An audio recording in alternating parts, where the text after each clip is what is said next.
use quotation marks to set off the titles of essays, poems, articles, stories, and chapters in books. Normally, quotation marks are used for the titles of shorter works.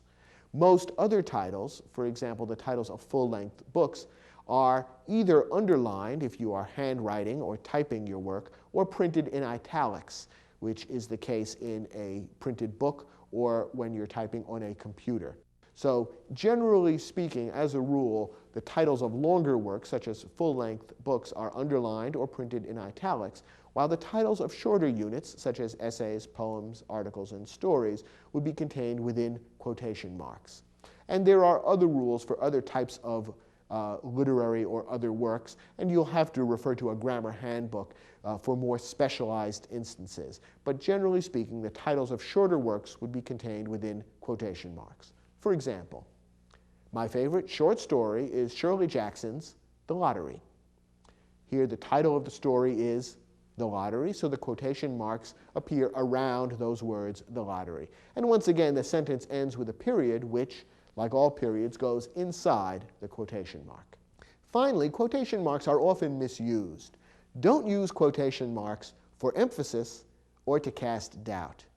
Here are a couple of examples of ways that you'll see quotation marks used, which are really not right. In one case, it's actually wrong, and in the other case, it's kind of a sloppy or lazy use of quotation marks. Our first example, which is strictly wrong, is sometimes you'll see signs in stores or other locations that read something like this: special today, quote, fresh corn on the cob.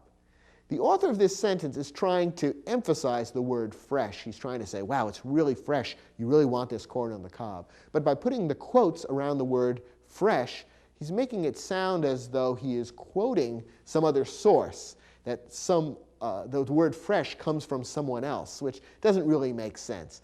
If the author of this sign wants to emphasize fresh, perhaps he could underline it or even print it in a different color. But quotation marks are really only used to mean these are words that I am borrowing from some other source. It doesn't really make sense to use them for emphasis, as people often carelessly do when they're writing things like signs. If you find them in your own papers, that's wrong. Correct that. And here's another example. If the English always seem grouchy, it's probably because of their country's, quote, beautiful weather. Sometimes people will use quotation marks this way in order to indicate a slightly different meaning, to say, well, I don't really believe that this is true. It's a way of casting doubt or making fun of what's being said. And sometimes, even in conversation, people will hold up their fingers and wiggle them to say, quote, as if to indicate that there's some doubt about what is being said. Like, oh yeah, that was a great concert. You see, it's a way of being sarcastic. But it's not a very clear or effective way of communicating the meaning.